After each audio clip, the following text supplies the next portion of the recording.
Hello and welcome to some more Star Citizen. There was an interview and sit down with Chris Roberts on Reverse the Verse recently, where they discussed features in Alpha 3.5, their evolution, and plans for some future features, some of which are coming in 2019. This is a summary of Reverse the Verse Live, all about Alpha 3.5.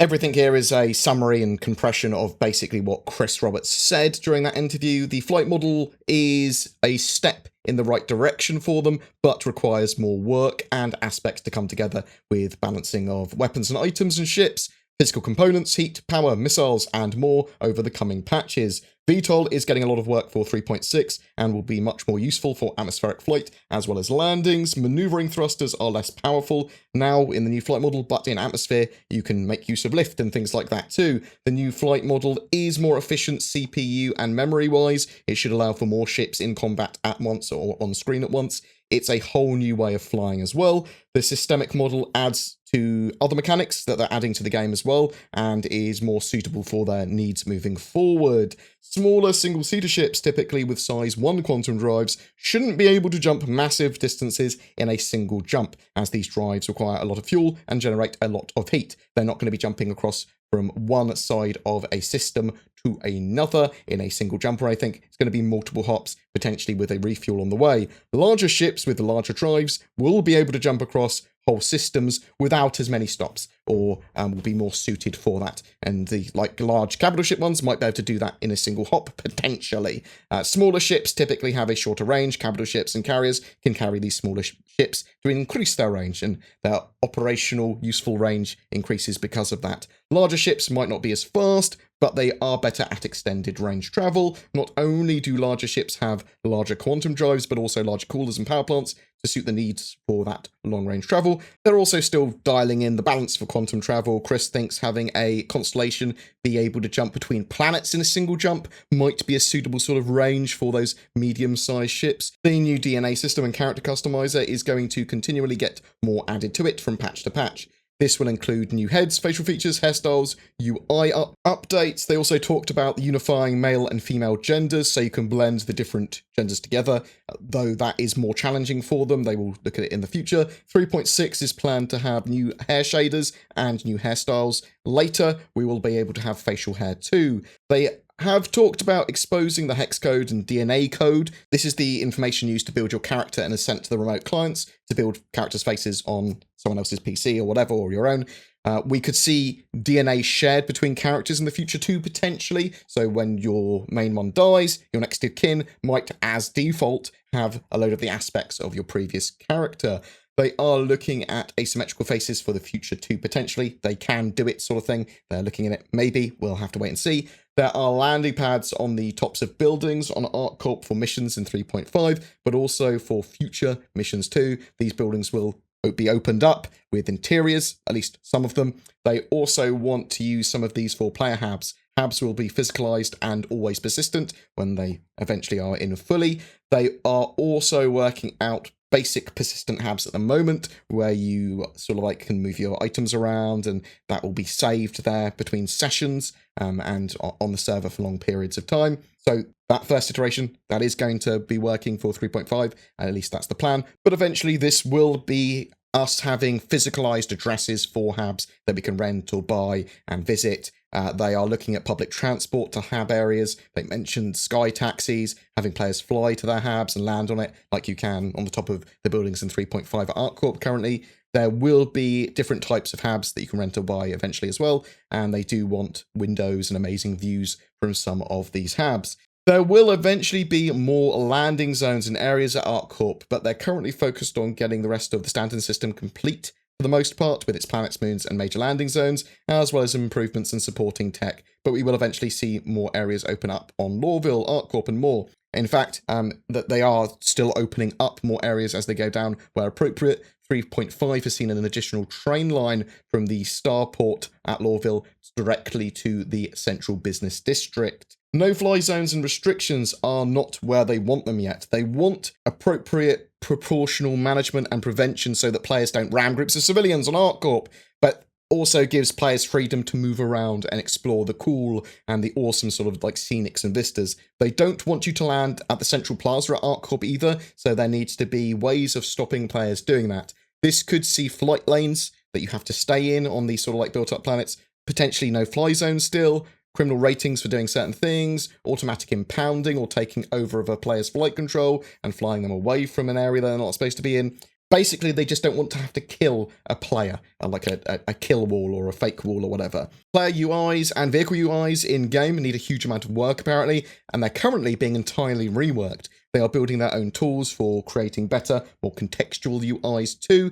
We'll see a lot of other quality of life fixes with the new UIs as well. They'll have better readability, even in bright lights, things like that. Frame rates on ArcCorp and Area 18 are relatively low, although there have been a lot of improvements in the recent PTU updates.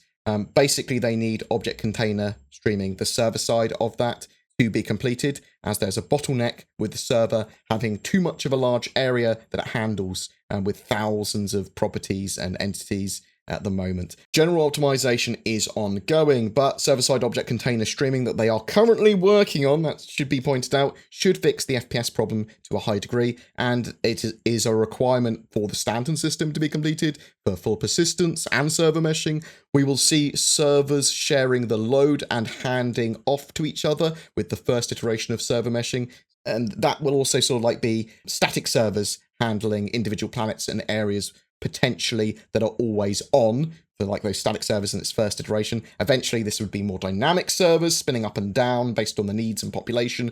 This could be for singular rooms and ships even. Vulkan integration is also being worked on currently in conjunction with a phase batch model, which updates more efficiently in steps on the server. So there's loads of optimizations coming for the potential to add more players in game, to have just general better servers, to have loads and loads and loads of players playing together, huge battles, things like that. Their database and item cache are being refactored for full persistence. They want items to persist where players or NPCs leave them, but they may have ways that items are removed or degrade over time to sort of like clear up that clutter. Leaving items in your ship or hab in 3.5 should persist between sessions, apparently. At some point after full persistence is complete, they will move to no more resets, or at least less resets between patches.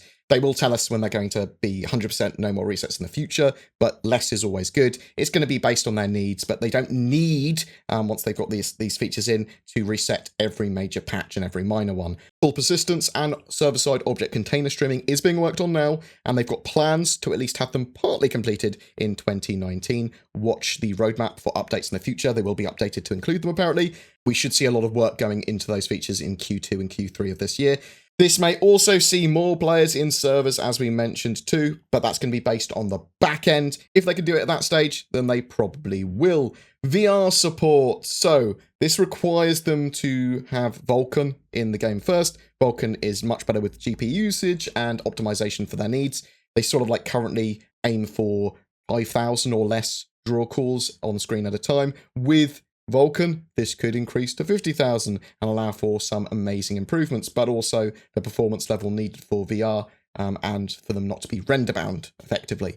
There will be more lawful and legitimate mission givers in the future. They have some of them already recorded and mocapped and planned. Eventually, we will have security missions, advocacy missions, and probably Navy missions, lots of lawful stuff. They are improving their mission logic and scalability of mission givers and their missions at the moment.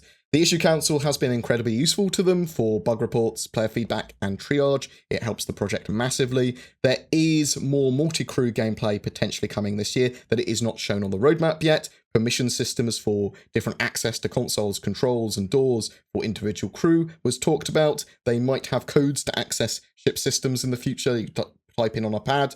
There is a big roadmap update next week, which may show some of these new multi-crew features and others. ArcCorp in 2017 looked different from the current ArcCorp because they were using sort of like textures at range rather than accurate level of detail rendering, which they're now using. None of it's faked anymore, basically. Organization features are a high priority. They want to get VoIP and FOIP working so that players can hear you in your vicinity and while you're on comms or when you're on multiple channels or whatever. They want to get a permission system in so that org members could potentially access org hangars and hab areas or social areas that the org owns. They also want to get Spectrum integration fully in as well. Additional org features are on their backlog currently, and they are working through them. They are not doing a Battle Royale mode. Arena Commander and Star Marine will be kept up to date, though, so players can safely test FPS and ship combat, even potentially having other interesting game modes in the future, or ways players can set up their own game mode or do silly things.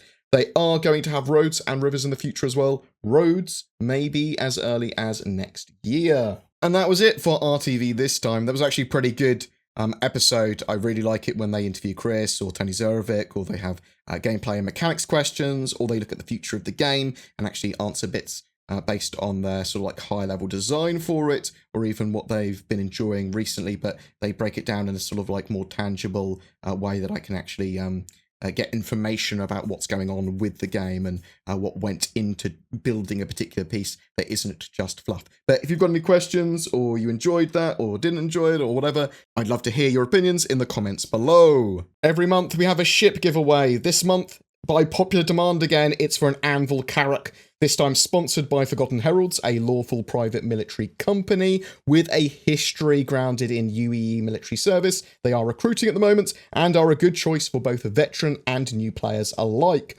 All you need to do to be in for a chance of winning that Carrack, though, is be subscribed to my YouTube channel and comment on any of my Star Citizen videos made during this month. Links to more info on Forgotten Heralds and full details of the giveaway down below. If you don't have a gaming PC yet, or you are upgrading, instead consider Shadow Cloud Gaming. They allow you to leverage the powers of the internet to stream a high-spec Windows 10 environment to any other PC, Mac, or device like a smartphone or tablet. It is working really well in Star Citizen's 3.4 branch, and be sure to use the code BoredGamer if you do decide to check it out to get a discount. Links below. This channel exists because of its community. If you wish to support the channel further, below there are links to Patreon, Subscribestar, and there's the YouTube channel memberships, literally the join button below this video. VIPs do get some exclusive stuff and early content as a thank you as well. If you have any feedback, suggestions, or just want to say hi, please drop a comment below or poke me on discord.gg/BoredGamer. Thanks for watching, and I'll see you in the verse.